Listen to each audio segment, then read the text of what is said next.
వాస్తవంగా అంత గొప్ప ఆలోచన చేసిన వ్యక్తికి నిజంగా హ్యాట్సాప్ చెప్పాలి పవన్ కళ్యాణ్ గారు. ఎందుకంటే మనం ఇక్కడ సమాజంలో ఇక్కడ అభివృద్ధి చెందినటువంటి ప్రాంతంలో ఉంటూ కూడా ఇప్పుడు కూడా బ్రతకడానికి ఇబ్బంది పడుతున్నాం.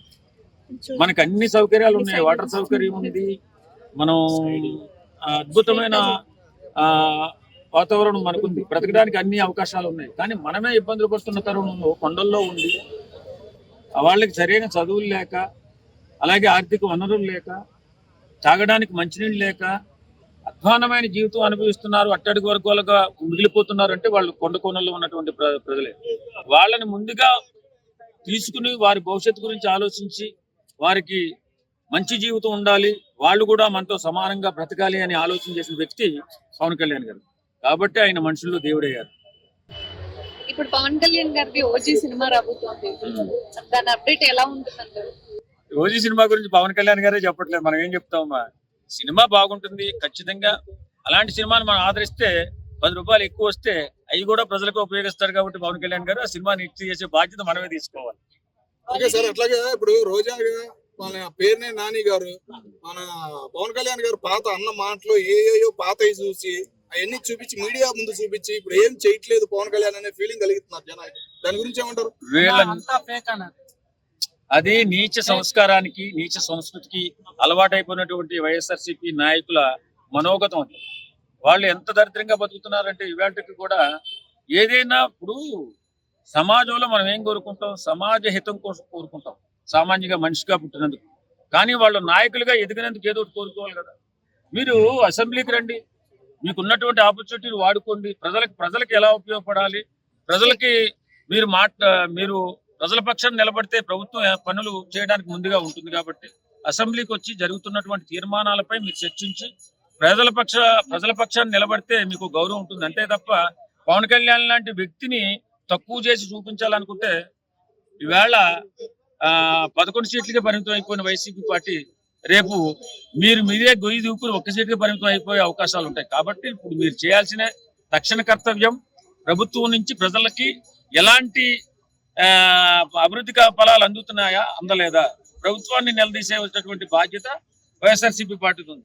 పవన్ కళ్యాణ్ పడి ఉంటారు. పవన్ కళ్యాణ్ ఎంత తొక్కాలని ప్రయత్నం చేస్తే అంత హతపాతాళానికి మీరు వెళ్ళిపోతారు తప్ప ఏం జరగదు పవన్ కళ్యాణ్ గారికి. ఎందుకంటే ఆయన పదవుల కోసమో డబ్బు కోసమో రాజకీయాల్లోకి వచ్చిన మనిషి కాదు. కాబట్టి ఆయన వదిలేసి ఎలాగా చంద్రబాబు నాయుడు గారు ఉన్నారు మీకు ప్రత్యర్థి, ఆయనతో మాట్లాడుకోండి. ఆయన పరిపాలన సరిగా చేస్తున్నాడా లేదా, ఆయన సక్రంగా ప్రజలకు ఉపయోగపడుతున్నాడా లేదా, వారికి తోడుగా ఉన్నటువంటి పవన్ కళ్యాణ్ గారు ప్రతి వర్క్లో ఆయన ప్రమేయం ఉందా లేదా, ఇలాంటివి చూసుకోవాలి తప్ప పవన్ కళ్యాణ్ని విమర్శించాలంటే మీకు ఈ జీవితం సరిపోదు, మీరు ఎందుకు పరిమాణాల్లోగా మిగిలిపోతారు.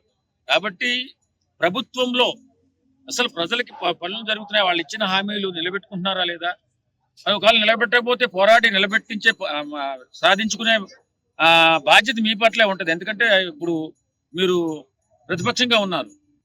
ఓకే సార్, అలాగే ఇప్పుడు దాకా గెలిచిన దగ్గర నుంచి ఇప్పుడు దాకా పిఠాపురం వెళ్ళలేదు, అక్కడ నాగబాబు గారిని పెట్టి మొత్తం ఆయనే చూపిస్తున్నాడు, ఈయన ఎందుకు వెళ్ళటం లేదని ప్రశ్నిస్తున్నారు సార్. దాని గురించి ఏమంటారు? పిఠాపురం ప్రజలు పిఠాపురాన్ని బంగారం చేసేలా ఉన్నాడు పవన్ కళ్యాణ్ మాట్లాడుకుంటున్నారు. కారణం ఆయన వెళ్ళాల్సిన అవసరం లేదు. ఆయన ఒక పిఠాపురానికి ఎమ్మెల్యేగానే మాత్రమే గెలిచారు.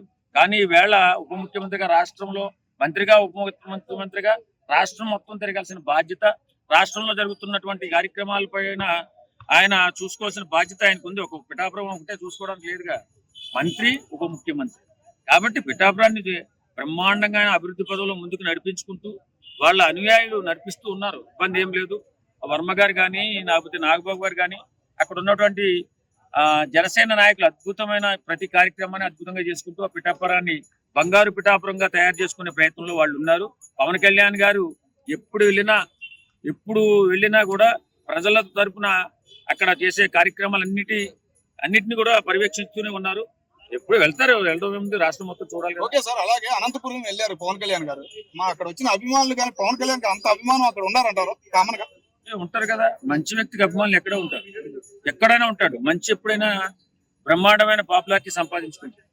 మంచిగా మనకున్నటువంటి వనరులు, మనం సంపాదించుకున్న డబ్బులు, మనం ఉన్నటువంటి ప్రదేశంలో, అనగా ఇక్కడ ఒక బస్తీలో ఉన్నాం అనుకోండి, మన డబ్బులు సంపాదించుకున్నాం, చుట్టుపక్కల వారిని 10 మందిని ప్రేమగా చూసుకుని వాళ్ళకి ఆపదలో ఆదుకుంటే మనమే దేవుడు అక్కడ. కాబట్టి వేళ పవన్ కళ్యాణ్ ప్రజల్లో, ఆంధ్రప్రదేశ్ లో దేవుడు అయ్యాడంటే ఆయన సంపాదించిన దాంట్లో చాలా అమౌంట్ ఖర్చు పెట్టాడు పేద ప్రజల కోసం.